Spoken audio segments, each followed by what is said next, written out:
Shakur Stevenson is undoubtedly one of the most talented fighters around today. He secured an Olympic silver medal at Rio 2016 when he was marginally outworked by the Cuban Ramirez. However, it was clear in that fight that Shakur was better suited to the professional ranks, with more time to systematically break down his opponents. Therefore, Shakur would use the bitter taste of defeat to fuel his professional career. His talents were immediately endorsed by American boxing legends such as Andre Ward, Floyd Mayweather and Terence "Bud" Crawford, with whom he has sparred on many occasions. Shakur flew through the ranks at 126 and 130 pounds, dominating big names along the way, including Jamel Herring and Oscar Valdez. Technically speaking, Shakur is simply on a different level. He may have the best control of range currently in the lightweight division, which he achieves through the use of a masterful lead hand, but also quick reactions which allows him to employ split-second head movement to avoid return fire.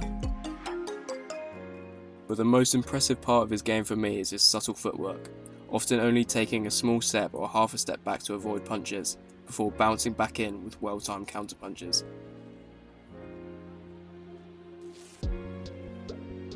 It's a risky style, but one that Shakur makes look so easy. Offensively, Shakur will often employ the use of frames with his forearm to control his opponents and open up opportunities for his devastating rear hand to the body. Shakur was big for the 126 and 130 pound divisions, where he looked to carry significant power. This may be less of the case now at lightweight, however his technical proficiency still makes him one of the leading men in the division.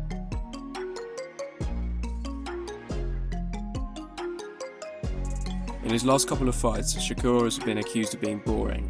However, I would say that they were boring fights, not that Shakur is a boring fighter. Shakur has been very entertaining when coming up through the lighter weight divisions, despite emphasis of being defensively responsible. So when put in a matchup where the opponent is unwilling to engage, a dull affair is almost inevitable.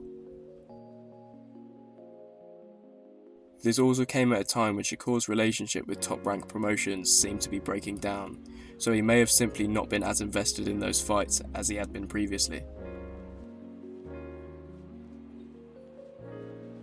Rumour has it that Shakur will be joining Eddie Hearn and Matchroom Promotions at some point in this year, which may help him to secure the monster fights up at lightweight that have eluded him so far. The lack of massive names on his record up to this point means that there remain questions about what Shakur's heart and chin is like when they're really tested. Personally, I believe he'll have both of these things, but we can't truly know until we see him in truly deep waters.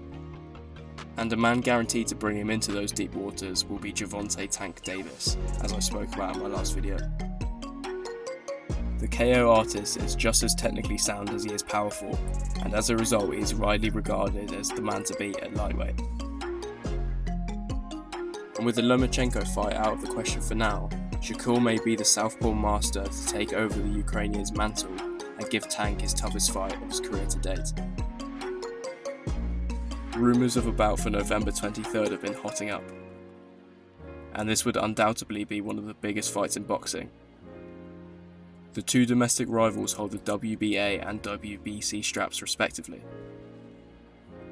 However, despite this, I believe that Shakur's first big test at lightweight will be against the 28-year-old Mexican William Cepeda, who is currently the #1 contender with all 4 recognised governing bodies, and possesses a KO ratio of 87%.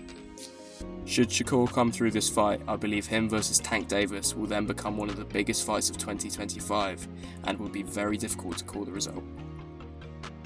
But what do you think? Do you think we'll ever see this fight, and would Shakur stand a chance of winning? Thank you all for watching, and I'll see you all again soon.